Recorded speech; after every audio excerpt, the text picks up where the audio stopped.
আসসালামু আলাইকুম। Graphics two earning চ্যানেলে আপনাকে স্বাগত।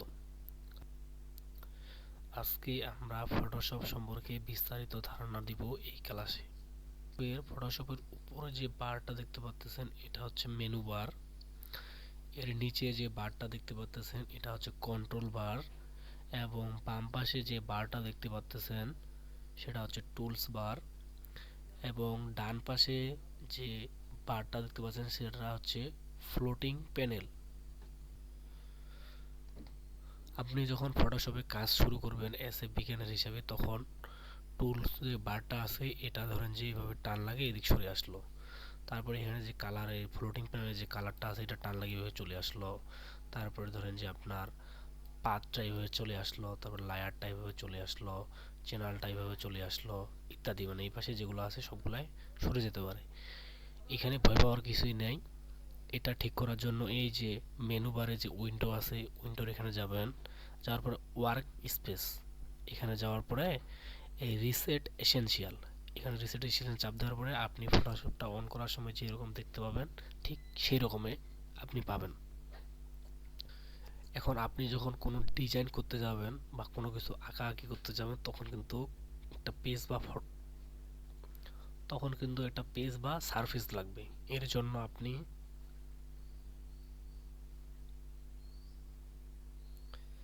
মেনু বারে চলে যাবেন। তখন আপনি এখানে ফাইলে যাবেন, যাওয়ার পরে যে এখানে নিউ লেখাটা আছে এখানে চাপ দিবেন, অথবা কন্ট্রোল প্লাস এন সংক্ষেপে। তারপর এরকম একটা চলে আসবে আপনার সামনে। এখন এখানে আপনাকে ডিসাইড করতে হবে আপনি প্রিন্ট মিডিয়ার জন্য কাজ করবেন না ডিজিটাল মিডিয়ার জন্য। সবাইকে দুইটা মাধ্যমের জন্য কাজ করতে হয়, কেউ প্রিন্ট মিডিয়ার জন্য, কেউ কেউ প্রিন্ট মিডিয়ার জন্য, কেউ ডিজিটাল মিডিয়ার জন্য। এখন প্রিন্ট মিডিয়ার জন্য কতগুলো মান আলাদা থাকে, ডিজিটাল মিডিয়ার জন্য কতগুলো মান আলাদা থাকে। এখন এটা সম্পর্কে একটু ধারণা দিই। এখানে যে লেখা আছে প্রেজেন্ট ডিটেলস, এখানে আপনি যে কোনো কিছু দিতে পারতেন, যে কোনো কোনো কিছুর নামও দিতে পারতেন। ধরেন যে দিলাম first first class first class. তারপরে এখানে নিচে চলে আসলেন, এখানে চাপ দিলেন ওয়েট আর কি। এখানে কতগুলো নির্দিষ্ট মান থাকে, অথবা কোনো অনেক সময় ক্লায়েন্ট আপনাকে কতগুলা মান দিবে। যেমন এখানে আমি আপনাদের বোঝার সুবিধার ক্ষেত্রে 1200 দিলাম। আপনি চাইলে যে কোনো দিতে পারবেন। তারপরে নিচে যে এখানে আছে এখানে ধরেন যে আপনি 800 দিলেন, আপনাদের বোঝার সুবিধার্থে দিলাম। তারপরে রেজুলেশন এখানে হচ্ছে আপনার প্রিন্ট মিডিয়ার জন্য 300, আর ডিজিটাল মিডিয়ার জন্য দিতে হবে আপনাকে 72। এখন এখানে হচ্ছে আপনি এই দুটাকে আদর্শ মান ধরা হয়। আর প্রিন্ট মিডিয়া বা ডিজিটাল মিডিয়া, প্রিন্ট মিডিয়া বলতে বোঝা যাচ্ছে আপনি যে জিনিসটা ধরতে পারবেন, অনুভব করতে পারবেন, ছুঁয়ে দেখতে পারবেন, এটা হচ্ছে আপনার প্রিন্ট মিডিয়া। আর ডিজিটাল মিডিয়া হচ্ছে আপনি দেখতে পাবেন কিন্তু ধরতে পারবেন না, অনুভব করতে পারবেন না। যেমন ধরেন যে আপনি যখন পরীক্ষা দিয়ে বের হলেন তখন আপনাকে কিন্তু অনেক মানুষ কিন্তু লিফলেটগুলো দেয় আপনার হাতে, ওটা হচ্ছে প্রিন্ট মিডিয়া। আর ডিজিটাল মিডিয়া হচ্ছে আপনি ফেসবুক স্ক্রল করতেছেন বা ইউটিউব স্ক্রল করতেছেন, এখানে যে অনেক সময় বিভিন্ন ধরনের ব্যানার চলে আসে, এগুলো হচ্ছে ডিজিটাল মিডিয়া। এখন এখানে হচ্ছে পিকজেল। এখন আপনি যদি ডিজিটাল মিডিয়া বা প্রিন্ট মিডিয়া এই দুইটা নিয়ে কাজ করতে চান, তাহলে আপনি যখন ডিজিটাল মিডিয়া বা প্রিন্ট মিডিয়া এই দুইটা নিয়ে কাজ করবেন, যখন আপনি ডিজিটাল মিডিয়া নিয়ে কাজ করবেন তখন আপনাকে পিকজেলে থাকতে হবে। আর যখন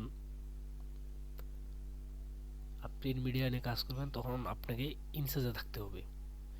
এখন যেহেতু আমরা ডিজিটাল মিডিয়া নিয়ে কাজ করতেছি তাহলে আপনাকে এখানে পিকজেলে থাকতে হবে।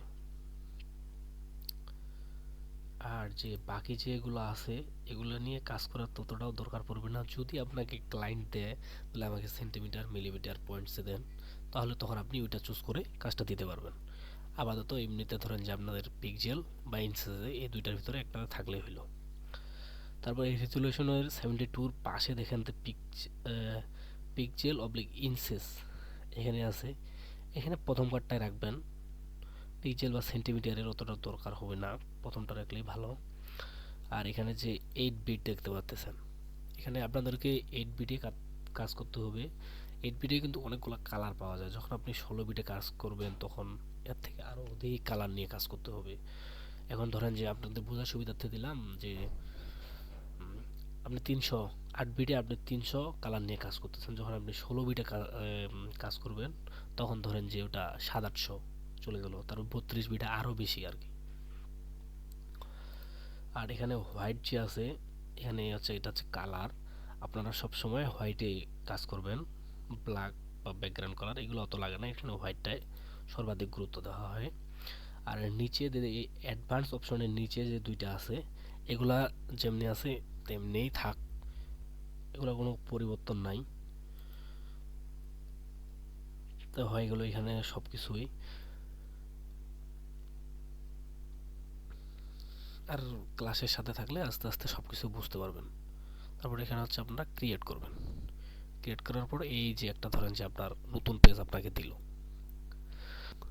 তো যেহেতু ফার্স্ট ক্লাস আজকে আমরা এইটুকুই দিলাম।